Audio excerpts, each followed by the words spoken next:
누구나 아이를 낳아서 길러 보게 되면 어리고 철이 없는 그런 아이들은 부모를 생각해 줄 줄을 모릅니다. 자기 생각만 하고 자기만 위해달라 그러고 그저 자기 중심으로 그렇게 살아가는 것을 볼 수가 있습니다. 그러나 성숙한 철이 난 아이들은 그렇지가 않아요. 철이 난 아이들, 성숙한 아이들은 부모 생각을 합니다. 자기 생각만 하지 않아요. 부모의 뜻을 받들어드리고 부모를 위해서 뭔가 하려고 그러고 부모를 기쁘게 해드리려고 합니다. 그런데 우리 성도들도 마찬가지. 아직 은혜도 받지 못한 성도들은 꼭 철이 안 난 어린 애와 같습니다. 그래서 하나님의 뜻은 별로 생각하지 않아요. 오직 자기의 뜻대로만 살려고 그러고 자기의 뜻대로 이루어 달라고 하나님 앞에 발버둥 치고 자기 뜻대로만 모든 것을 행하려고 해요. 그래서 이런 사람들은 하나님을 기쁘시게 할 수가 없습니다. 은혜 받은 사람은 그렇지 않습니다. 은혜 받은 사람은 자기의 뜻대로 살려고 하지 않습니다. 하나님의 뜻대로 살려고 해요. 그래서 하나님의 뜻을 알고 싶어 하고 하나님의 뜻대로 순종해 드리고 싶어 하는 그런 마음 가지고 살아요.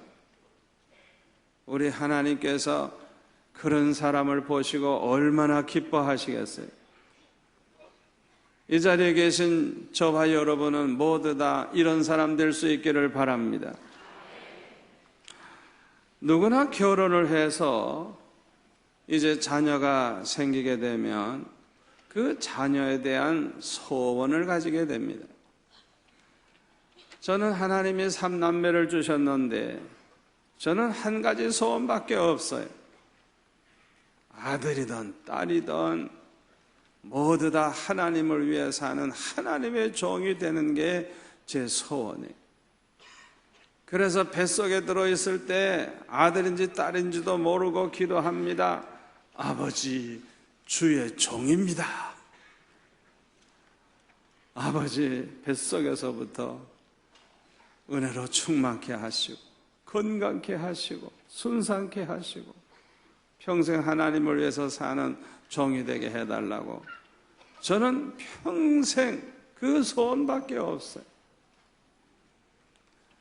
하나님을 위해서 사는 것 외에는 가치가 없다고 생각하기 때문에 저는 그렇게 항상 기도해왔고 하나님의 그 기도를 들어주셔서 얼마나 감사한지 모르겠어요.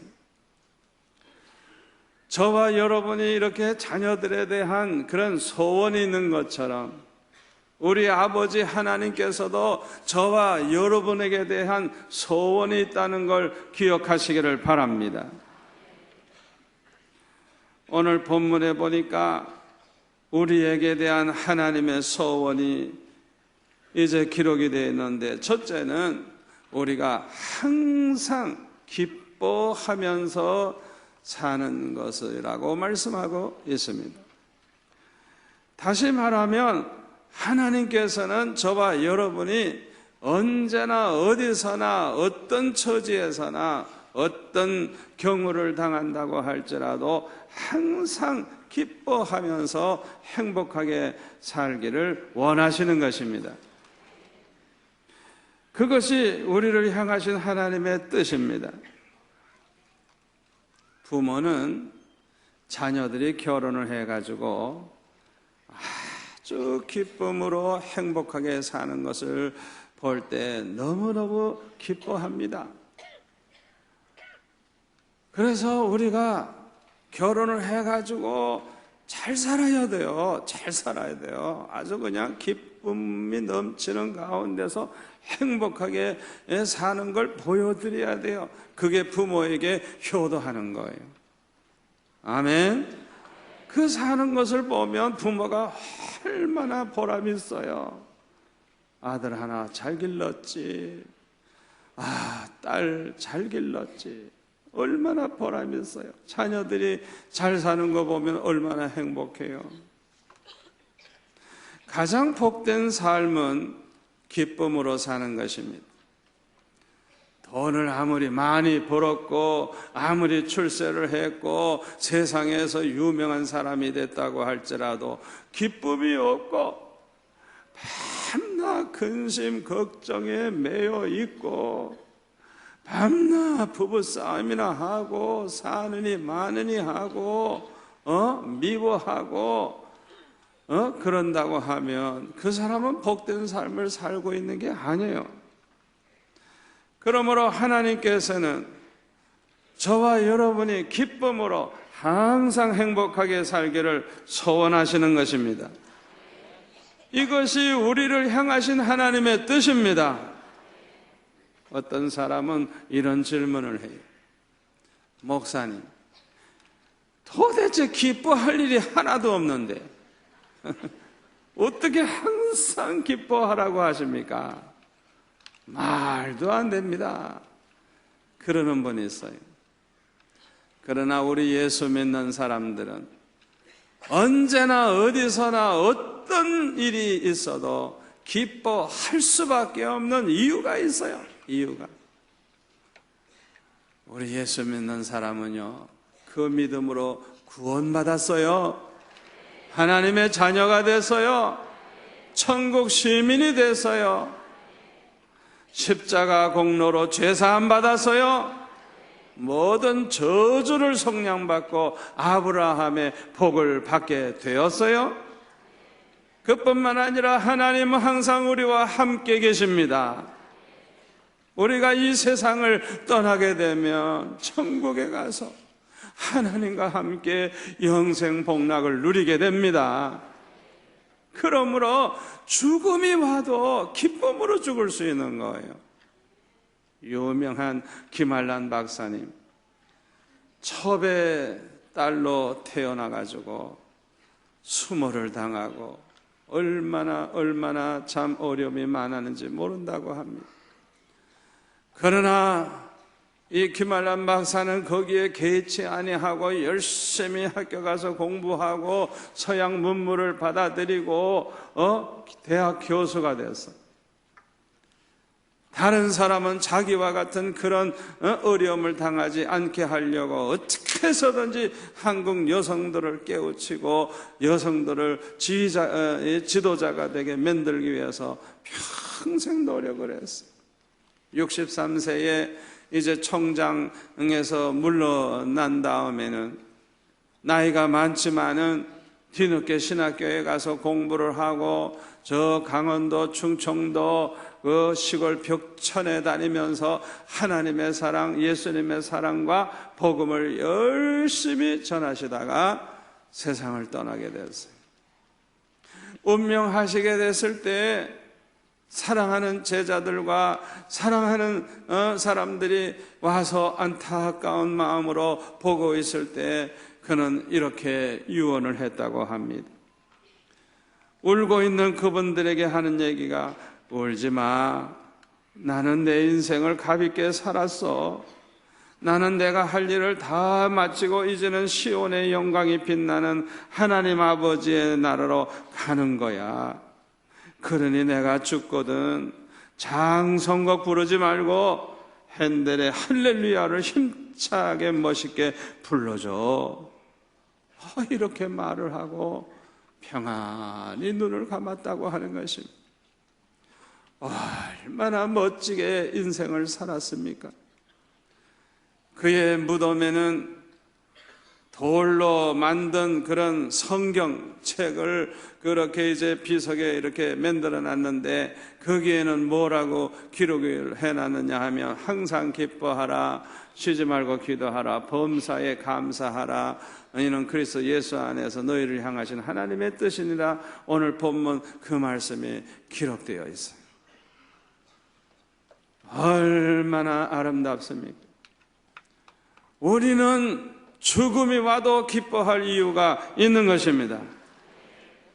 그뿐만 아니라 하나님으로부터 받은 사랑과 은혜가 얼마나 큰지 알기 때문에 우리는 항상 기뻐할 수 있어요. 우리가 깨닫지를 못해서 그렇지, 깨닫기만 한다고 하면 깨달은 만큼 기쁨이 넘치고 깨달은 만큼 행복할 수 있습니다. 하나님의 그 사랑을 깨닫는 게 얼마나 중요한지 몰라요. 예수 믿다가 순교를 한다고 해도 장차 받을 영광을 생각하면 기쁨으로 순교할 수 있습니다. 아멘. 우리의 믿음은 성장하면 성장할수록 그만큼 기쁨이 넘치는 삶을 살게 되고 그만큼 행복해지는 것입니다. 그래서 아주 예수 잘 믿는 사람들, 건강한 믿음의 사람들은 항상 기뻐하며 살아가는 것입니다. 우리가 이렇게 사는 것이 우리를 향하신 하나님의 뜻인 것입니다. 둘째로 우리에게 대한 하나님의 소원은 우리가 쉬지 않고 항상 하나님께 기도하며 사는 것이라고 말씀하고 있습니다. 다시 말하면 우리 하나님은 항상 우리를 만나고 싶어 하십니다. 하나님은 항상 우리와 교제하면서 살아가기를 원하시는 것입니다. 우리 하나님은 우리에게 필요한 것이 무엇인지 아십니다. 그리고 하나님께서는 모든 걸 다 준비해 놓고 계세요. 그런데 그 하나님은 우리를 너무너무 사랑하시기 때문에 우리에게 필요한 모든 것을 주고 싶어 하시는 하나님이시라는 걸 믿으시기를 바랍니다. 그래서 마태복음 7장 7절에 보면 예수님이 이렇게 말씀하셨죠. 구하라 그리하면 주실 것이요, 찾으라 그리하면 찾아낼 것이요, 문을 두드리라 그리하면 열릴 것이니 구하는 이마다 받을 것이요, 찾는 이는 찾아낼 것이요, 두드리는 이에게는 열릴 것이니라. 너희 중에 누가 아들이 떡을 달라 하면 돌을 주며 생선을 다하며 뱀을 줄 자가 있겠느냐? 너희가 악한 자라도 좋은 것으로 자식에게 줄 줄 알거든 하물며 하늘에 계신 너희 아버지께서 구하는 자에게 좋은 것으로 주시지 않겠느냐? 우리 하나님은요, 주고 싶어 하시는 하나님이에요. 제일 좋은 걸 주고 싶어 하시는 하나님이에요. 요한복음 14장 13절에 보니까 또 예수님이 이렇게 말씀하셨어요. 너희가 내 이름으로 무엇을 구하든지 내가 행하리니 이는 아버지로 하여금 아들로 말미암아 영광을 받으시게 하려 함이라. 내 이름으로 무엇이든지 내게 구하면 내가 행하리라. 아멘. 이 말씀을 믿으십니까? 예수님의 이름으로 무엇이든지 구하면 주님이 행하시겠다 약속을 하셨어요.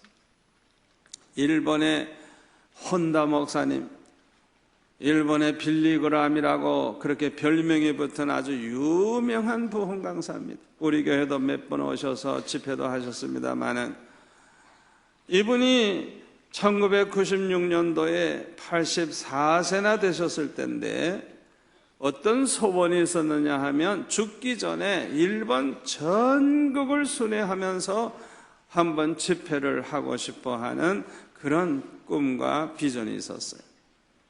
그런데 문제는 그 집회를 하려고 하다 보니까 적어도 일본 돈으로 1,500만 엔이 필요한 거예요. 그런데 돈은 없어요. 그러니까 하나님 앞에 걱정하면서 기도를 했답니다. 그런데 하나님께서 응답을 하셨어요. 하나님께서 갑자기 말씀을 하시는데 나의 일을 위해서는 돈 걱정하지 마라. 너는 누구를 위해서 전국을 순회하려고 하느냐 말씀을 하시더니 그래서 복음을 전하려고 합니다. 대답을 했더니 그렇다면 걱정하지 마라 그러시더래요. 그런데 이때 어떤 성도가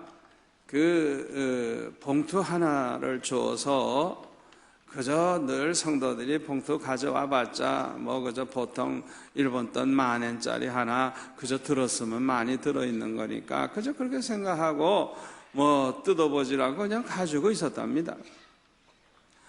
그런데 갑자기 하나님께서 그 편지 봉투를 열고 읽어보라고 말씀을 하시더래요. 그래서 기도하다가 그 편지 봉투를 열고 읽어보니까 뭐라고 써있는가 하니 자기가 7천만 엔의 유산을 물려받았는데 혼다 목사님에게 돈이 얼마나 필요한지 그것을 묻는 그런 편지가 와 있더라는 거예요. 하나님은 벌써 준비를 다 해놓으시고 응답을 하신 거예요. 얼마나 좋으신 하나님이에요. 그래서 혼다 목사님은 1엔이라도 좋으니까 헌금해 주면 고맙겠다고 그렇게 답장을 했는데 1,000,000엔이라고 하는 큰 돈을 보내왔더래요. 그 후에 그렇게 많은 헌금을 하니까 세금이 500,000엔이 또 감해져 가지고 그 감해진 500,000엔을 또 보내왔더래요. 그래가지고 돈 걱정하지 않고 전국을 다니면서 집회하기 시작을 했다 그래요. 70세가 됐을 때는 심장병에다가 고혈압에다가 20몇 가지 병에 걸려가지고 밤낮 병원에 다녔는데 글쎄 그 집회하는 동안에 병이 10몇 가지가 없어져 버렸대. 할렐루야. 얼마나 좋으신 하나님이에요.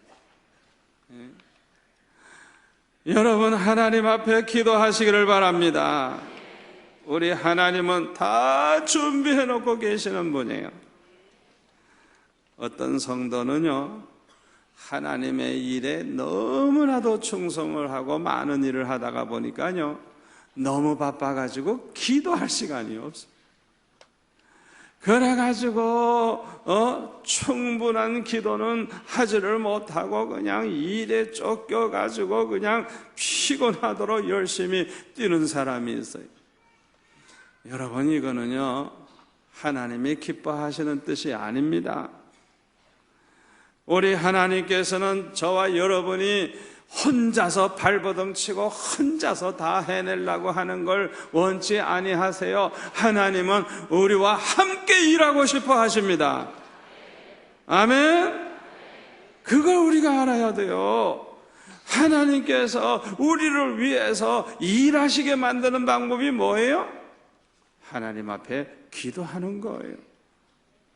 우리가 문제를 내놓고 하나님 앞에 기도하면 하나님께서 오셔서 우리의 일을 해주신다는 걸 믿으시기를 바랍니다.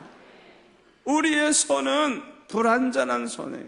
우리의 손으로 일을 해봤자 완전할 수도 없고 일을 제대로 할 수도 없어요. 그러나 천지 만물을 창조하신 하나님의 손은 완전하신 손입니다. 전능하신 손입니다. 그러므로 하나님이 우리와 함께 하시고 하나님이 역사하시면 1000배, 10,000배 놀라운 일을 해내게 될 줄 믿습니다. 하나님의 일을 가장 잘하는 사람이 어떤 사람인 줄 압니까? 무엇을 하든지 하나님의 뜻대로 하기 위해서 항상 기도하면서 일을 하는 사람이에요. 항상 기도하면서 하나님의 일을 하는 사람은 우리 하나님이 함께 해주시기 때문에 가장 하나님의 일을 잘하게 될 줄로 믿습니다. 그래서 사무엘은 이렇게 기도했잖아요. 기도하기를 쉬는 죄를 결단코 범하지 않겠다. 사무엘은 하나님의 일을 할 때 언제나 기도하면서 하겠다는 거예요. 절대 기도하지 않고 하지 않겠다는 거예요. 언제나 기도하는 것을 쉬지 않겠다고 그렇게 결심을 한 것입니다. 평소에는요 전혀 연락도 없고 몇 년씩이나 그저 난 몰라라고 살다가 갑자기 사고가 났거나 문제가 생겼거나 아쉬운 일이 있으면 전화를 하고 찾아오는 사람이 있어요. 그런 사람을 가리켜 뭐라 그래요? 얌체라 그래요. 그런데 우리 성도들 중에도 보면 그런 사람들이 있어요. 평소 기도 안 해요. 평안할 때 기도 안 해요. 아쉬움이 없으니까 제멋대로 살아요. 그러다가 그냥 어려운 일이 생기고 암이라도 생기고 사고라도 나고 이러면 그냥 주여 하고 그냥 발등을 지가 절하를 하고 그런 사람을 뭐라 그래요? 얌체견이라는 거예요. 여러분, 평소에 꾸준히 하나님 앞에 나오시기를 바랍니다. 날마다 주님을 만나시기를 바랍니다. 우리 하나님은요, 항상 우리와 사랑의 교제를 하고 싶어 하십니다. 그래서 언제나 우리와 함께 하고 싶어 하시는 것입니다. 그러므로 쉬지 않고 기도하는 것이 우리를 향하신 하나님의 뜻인 것입니다. 셋째로 우리에게 대한 하나님의 소원은 우리가 범사에 감사하면서 사는 것이라고 말씀하고 있습니다. 여기 보면 범사에 모든 일에 어떤 일이 있어도 좋은 일이 있거나 나쁜 일이 있거나 돈을 많이 벌게 됐거나 잃어버렸거나 건강하거나 병이 들었거나 평안하거나 사고가 났거나 변함없이 언제나 어디서나 어떤 경우에도 항상 하나님 앞에 감사하면서 살기를 우리 하나님은 원하시는 것입니다. 이렇게 범사에 감사하면서 사는 사람, 대단한 믿음의 사람이죠. 로마서 8장 28절에 보면 하나님을 사랑하는 자 곧 그 뜻대로 부르심을 입은 자들에게는 모든 것이 합력하여 선을 이룬다 그랬어요. 여러분은 이 말씀을 믿습니까? 믿습니까?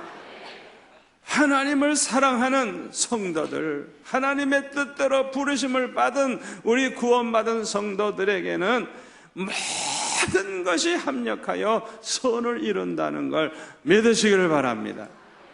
이 믿음을 가진 사람은 범사에 감사할 수 있어요. 범사에 감사할 수 있어요. 왜? 모든 게 합력하여 선을 이룰 줄 믿기 때문에. 이렇게 범사에 감사하면서 살 때 우리 하나님은 기뻐하시고 영광을 받으실 줄로 믿습니다. 우리는 뭘 하든지 감사하는 마음으로 하는 것이 참 중요해요. 여러분 기도할 때도요, 감사하는 마음으로 기도하시기 바랍니다. 찬양할 때도 하나님께 감사하는 마음으로 찬양하시기 바랍니다. 예배를 드릴 때도 하나님 앞에 감사하는 마음으로 예배를 드리시기 바랍니다. 우리가 헌금을 해도 하나님 앞에 감사하는 마음으로 헌금하시기를 바랍니다. 봉사를 해도 하나님 앞에 감사하는 마음으로 봉사하시기를 바랍니다. 우리 하나님께서 그 모습을 보실 때 얼마나 기뻐하시겠어요. 빌립보서 4장 6절에 보면 아무것도 염려하지 말고 다만 모든 일에 기도와 간구로 너희 구할 것을 감사함으로 하나님께 아뢰라 그랬어요. 그리하면 모든 지각에 뛰어난 하나님의 평강이 그리스도 예수 안에서 너의 마음과 생각을 지키시리라 그랬어요. 감사함으로 하나님께 기도하래요. 감사하면서 기도하는 자가 받는 복이 있어요. 첫째가 뭐냐 하면 평강의 복이에요. 평강의 복. 아무리 걱정거리가 많아도 감사하면서 기도하면 하나님의 평강이 우리 안에 넘치게 된다는 걸 믿으시기를 바랍니다. 두 번째로 어떤 복을 받느냐? 응답을 받아요. 응답이 얼마나 빠른지 몰라요. 요나서 2장 9절에 보면 요나가 물고기 뱃속에서 죽느냐 사느냐 위기에 처해 있을 때 이렇게 기도했어요. 나는 감사하는 목소리로 주께 제사를 드리며 나의 소원을 주께 갚겠나이다. 구원은 여호와께 속하였나이다. 이렇게 기도를 했다 그랬어요. 감사하는 목소리로 주께 제사를 드리겠다. 우리 하나님께서 요나의 기도를 들으시고 물고기로 하여금 해변가에 토해내게 하셔가지고 이 요나를 살게 하셨어요. 응답이 얼마나 빨랐는지 몰라요. 여러분, 하나님 앞에 울고 불고 발버둥만 치지 마시고 감사하면서 기도하시기 바랍니다. 감사하면서. 이렇게 감사하면서 기도하는 사람은 하나님께 영광 돌리게 되는 축복을 받습니다. 발명왕 에디슨은 2000여 가지 그런 발명을 했어요. 대단하죠? 뭐 그렇다고 해서 천재가 아닙니다. 어렸을 때는 전응하라 그래가지고 선생님이 도저히 감당할 수가 없어가지고 얘는 못 가르치겠다고 데려가라고 그래가지고 학교도 쫓겨난 아이예요. 젊었을 때는 이 귀가 또 안 들려가지고 듣지 못하는 장애인이었어요. 그럼에도 불구하고 2000여 가지를 발명을 했어요. 에디슨은 늘 하나님 앞에 감사했다고 합니다. 그 연구실에 들어가서 이제 발명하기 위해서 연구할 때에 시끄럽고 기계 소리가 나고 바깥에 소리 나면 연구할 때마다 혼란이 오는데 아무것도 들리지 않으니까 항상 조용해. 그러니까 연구 실적이 그냥 얼마나 나타나는지. 이 귀가 안 들리기 때문에 자기는 더 연구를 잘할 수 있었고 발명을 할 수 있었다고. 그래서 하나님께 이 귀가 들리지 않게 해주신 것에 대해서 하나님 앞에 늘 감사했다는 것. 우리 하나님께서 그 모습을 보실 때 얼마나 기뻐하셨겠어요. 우리 하나님이 영광을 받으신 줄로 믿습니다. 이제 결론의 말씀을 드리겠습니다. 광야길을 가던 이스라엘 백성들이 오늘 주신 말씀대로 항상 기뻐하며 범사에 감사만 하면서 그 길을 갔더라면 얼마나 좋았을까요? 원망불평하지 아니하고 하나님 앞에 찬양하고 항상 감사만 하면서 그 길을 갔더라면 얼마나 좋았을까요? 더군다나 쉬지 않고 항상 기도하면서 열심히 기도하면서 그 길을 갔다고 하면 아마 가나안 정복도 아마 1년 안에 끝냈을지 몰라요. 저와 여러분은 사막과 같은 세상에서 지금 살고 있습니다. 얼마나 살아가기가 어려운지 모릅니다. 문제가 너무 많습니다. 환난 시험이 너무 많습니다. 저와 여러분은 이 광야 같은 세상에서 어떻게 사시렵니까? 오늘 주신 말씀을 마음에 새기고 항상 기뻐하면서 행복하게 사시기를 바랍니다. 범사에 감사만 하시기를 바랍니다. 쉬지 말고 기도하시기를 바랍니다. 이것만이 가장 복된 삶을 사는 비결인 줄로 믿습니다. 우리가 이렇게 살 때 우리 하나님이 기뻐하시고 우리를 향하신 하나님의 뜻을 이루게 될 줄 믿습니다.